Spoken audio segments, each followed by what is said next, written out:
Here is how to build a 6-month emergency fund while earning 50,000 shillings per month.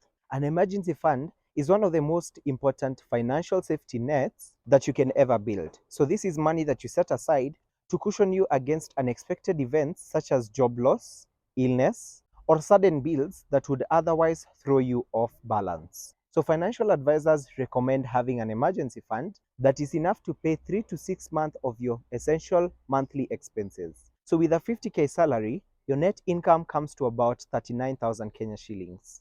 So to calculate the essential monthly needs, we make the assumption that you use the 50-30-20 rule. So here, half of your net income goes to needs, and that is something like a rent.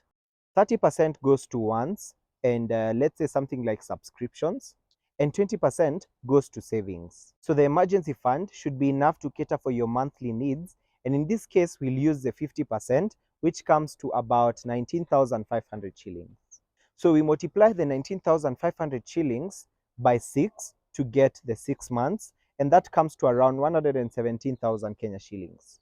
So that is the target for your emergency fund. If you don't have an emergency fund, it is advisable that you use a more aggressive savings plan. While we use the 50-30-20 rule to calculate how much you need to allocate to your needs, it is advisable to have a plan that puts you closer to your savings goal. One of the most aggressive saving plan is the frugal minimalist rule. So it's a demanding rule that requires you to live on half of your income while saving the other half.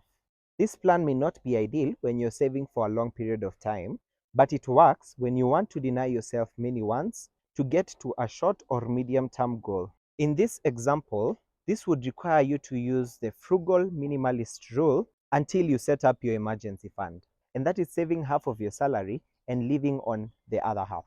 So in this case, by saving the 19,500 every month, within 6 months, you'll have raised enough for your emergency fund.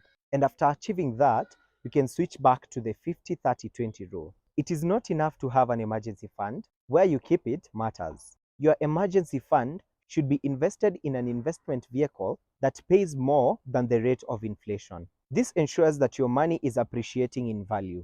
Your emergency fund should be accessible and available in case you need it anytime.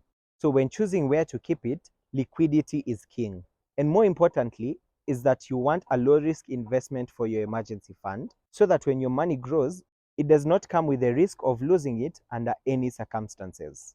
For these and more financial tips, we have a partnership with 𝐊𝐬𝐡. 𝐊𝐿UA is a free AI assistant on WhatsApp that can help you budget your money, research on different investment options that you can invest in, schedule meetings, plan your meals, as well as help you with your child's homework. Click the link on our bio to try out 𝐊𝐿UA today.